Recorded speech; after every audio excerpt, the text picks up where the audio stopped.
নোটিশে অংশীজনদের সাথে পরামর্শ না করে ৬৫-র মতো পণ্যে এবং সেবাতে আপনার ভ্যাট বাড়িয়েছে এবং শুল্ক বাড়িয়ে দিয়েছে।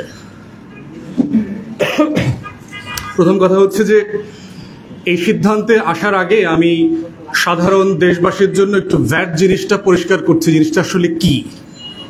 কারণ আমার কাছে মনে হয়েছে যে খুব শিক্ষিত অংশীজন ছাড়া আসলে এই জিনিসটা মানুষের কাছে খুব পরিষ্কার না, যদিও তারা প্রতিদিন এটার জন্য ভোগান্তি শিকার হচ্ছেন।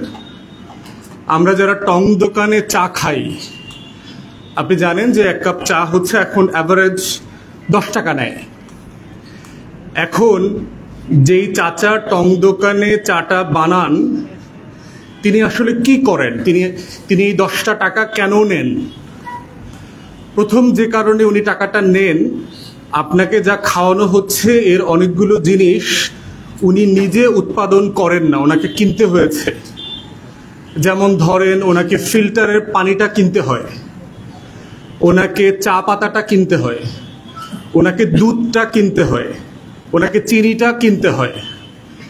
এই 4টা জিনিস কেনার পরে উনি আবার কষ্ট করে এই 4টা জিনিসের একটা নির্দিষ্ট পরিমাণ একত্রিত করে একটা লাল চা অথবা দুধ চা বানান। তাহলে যেটা হচ্ছে যে কিছু পণ্য কেনার পরে এই যে চা নামক জিনিসটা দিল, এটাকে কিন্তু ওনার কেনা পণ্যের মধ্যে পড়ছে না। এই চাটা কি শুধু চা, এই চাটা কি শুধু দুধ, এই কাপের চাটা কি শুধু চিনি, এই কাপের চাটা কি শুধু গরম পানি, এই কাপের চাটা কিন্তু একটা আলাদা একটা আইটেমে পরিণত হয়েছে। তাহলে ওই টং দোকানের চাচা কি করলেন, 4-5টা জিনিস একত্রিত করে ওনার সময়, ওনার শ্রম, ওনার মেধাকে এখানে যোগ করে উনি একটা ভ্যালু অ্যাড করলেন। উনি চায়ের সাথে কিছু ভ্যালু অ্যাড করেছেন, গরম পানির সাথে কিছু ভ্যালু অ্যাড করেছেন, চিনির সাথে কিছু ভ্যালু অ্যাড করেছেন, দুধের সাথে কিছু ভ্যালু অ্যাড করেছেন, এবং এটাকে একটা মেজারমেন্টে, একটা পরিমাণে তৈরি করে আমাকে আপনাকে কাপে ঢেলে দিয়েছেন।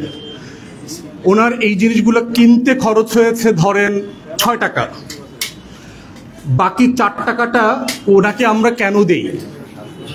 ওনাকে এই কারণে দেই যে উনি এই 4টা জিনিসকে একত্রিত করে একটা ভিন্ন প্রোডাক্ট তৈরি করেছেন, যেটা বানানোর আগ পর্যন্ত ছিল না, ওখানে উপস্থিত ছিল না। এই জায়গাটাকে বলা হচ্ছে ভ্যালু অ্যাডেড ট্যাক্স। মানে যেই জিনিসগুলো আলাদা আলাদা কিনে কিন্তু সবাই ট্যাক্স দিয়েছে, কিন্তু এই 4টাকে আবার একত্রিত করে নতুন একটা পণ্য তৈরি করে যে ভ্যালুটা, যে একটা দাম, একটা মূল্য, একটা নতুন পণ্য তৈরি হয়েছে, রাষ্ট্র বলছে এই পণ্যটা যে একটা ভ্যালু অ্যাড করেছে, এই ভ্যালু অ্যাডিশনের উপরে ব্যবসায়ীকে 2 টাকা দিতে হবে। তাহলে চাচা 4 টাকার উপরে সরকার বলে দিল 15% তাকে দিতে হবে। তাহলে ওই বাকি যে 4 টাকা, ওই 4 টাকার ভিতর থেকে 15% করে 60 পয়সা রাষ্ট্র নিতে চায়। এখন প্রশ্ন হচ্ছে এটা ন্যায্য কিনা?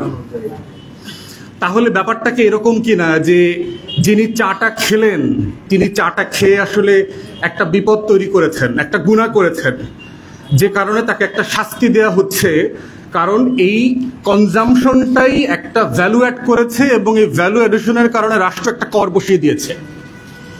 তাহলে এইটাকে বলা হচ্ছে পরোক্ষ কর।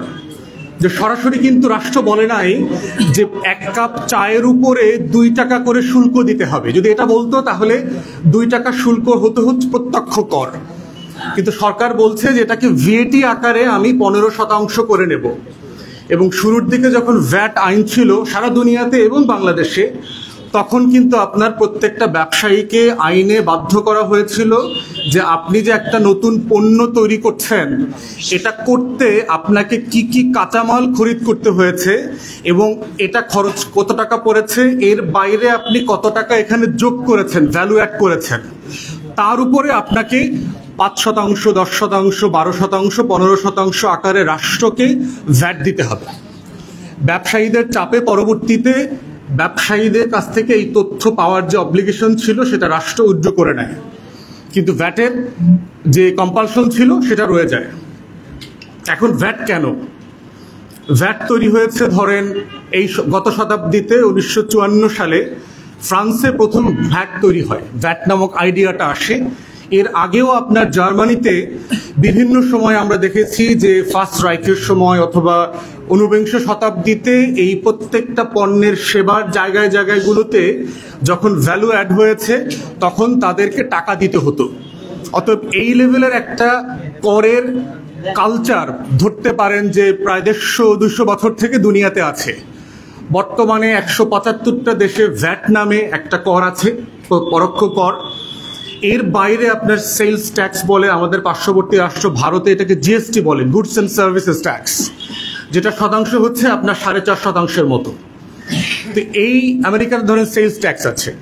তো এরকম বিভিন্ন দেশে বিভিন্ন নামে প্রত্যক্ষ করের বাহিরে পরোক্ষ কর আছে, বিভিন্নভাবে চলছে সেটা। বাংলাদেশে ভ্যাট শুরু হয়েছে আপনার 89 সালে এরশাদ সরকার যখন ক্ষমতায় ছিল। আপনারা যারা হিস্ট্রি পড়েছেন, ওই বছর একটা প্রলয়ঙ্করী ঝড় হয়েছে, বন্যা হয়েছিল 89, মুরব্বীদেরকে জিজ্ঞেস করলে আপনারা জানতে পারবেন।